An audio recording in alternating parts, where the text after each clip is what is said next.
মানুষেরা তোমরা শোনো, এ বিশ্ব মাজারে যদি সংসার জীবনে সুখী হতে চাও, বিপদে মুসিবতে দুঃখে দুর্দশায় অভাবের সমস্যায় যদি নিষ্কৃতি পেতে চাও, তাহলে আমার তরফ থেকে দুটি অনুদান পুরস্কার তোমাদের জন্য গিফট পাঠানো হলো। এই দুটি জিনিসকে যদি জীবনে ভালোবাসতে পারো, মহব্বত করতে পারো, প্রেম দিতে পারো, পৃথিবীতে আর কোনো জিনিসের প্রয়োজন দরকার তোমাদের হবে না। ওই দুটি জিনিসই তোমাদের জন্য এনাফ, যথেষ্ট হয়ে যাবে। একটু জোরে বলুন সুবহানাল্লাহ। যিনি দুটি কি কি? আল্লাহ বললেন কদ জাআকুম মিনাল্লাহি নূর, তোমাদের জন্য আমি পাঠালাম আমার তরফ থেকে উপকারের জন্য একটি নূরকে। নূর, নূর শব্দটি হলো আরবি শব্দ, ইংরেজি থেকে বলা হয়েছে লাইট, এর বাংলা নাম হলো জ্যোতি বা আলো।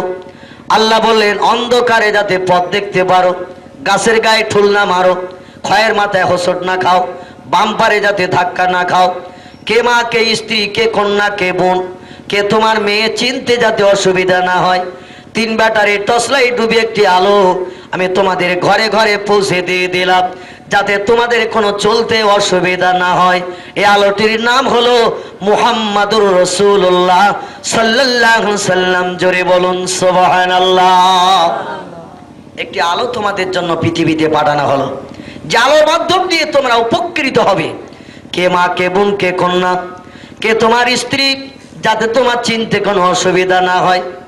আমার আল্লাহ পাক তো এই নূরে মুহাম্মাদের আলো পৃথিবীতে মানুষের কল্যাণের জন্য পাঠিয়ে দিলেন।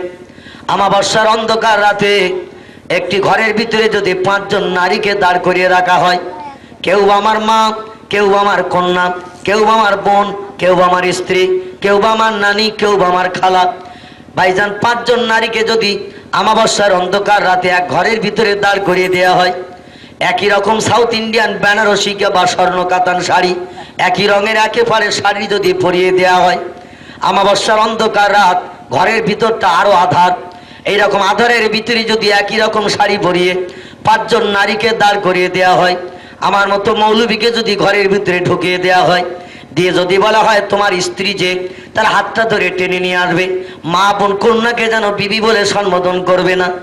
দেখবেন একই রকম শাড়ি পরে যদি আমাবস্যার অন্ধকার রাতে 5 জন নারী ঘরের ভিতরে দাঁড়িয়ে থাকে, মাকে স্ত্রীকে কন্যাকে চিনতে সুবিধা হবে কিনা বলুন? চেনা যাবে? অবশ্যই অসুবিধা দেখা দেবে।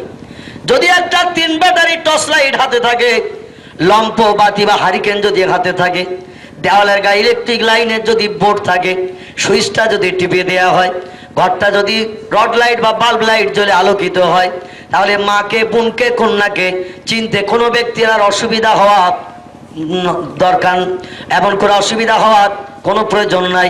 ওই লোকটি চিনে নিতে পারবে, জানতে পারবে কে মা কে বোন কে কন্যা কে স্ত্রী। আমার আল্লাহ বললেন আলো জ্বালালে যেমন চিনতে সুবিধা হবে, সে আলো হলো আমার মুহাম্মদ রাসূলুল্লাহ সাল্লাল্লাহু আলাইহি সাল্লাম, যাতে পৃথিবীতে তোমাদের মা বোন কন্যাদের ইজ্জত তোমরা দিতে পারো। আমি পৃথিবীতে মানুষের জন্য বিশ্ব নবীকে পাঠিয়ে দিয়েছে।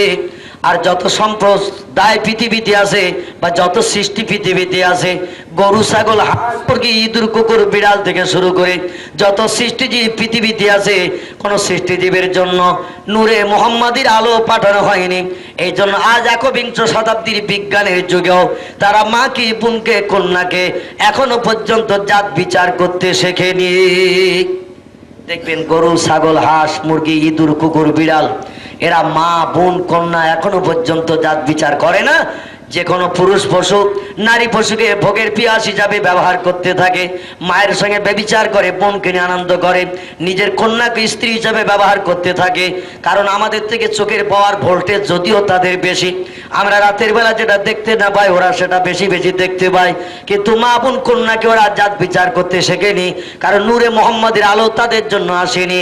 আল্লাহ পাক বিশ্ব নবী নূরের আলো এই পৃথিবীতে আমাদের কল্যাণের জন্য পাঠিয়ে দিয়েছিলেন। এই জন্য দুনিয়ায় আমরা ইজ্জত সম্মান দেওয়ার দায়িত্ব নিয়েছি। জোরে বলুন সুবহানাল্লাহ।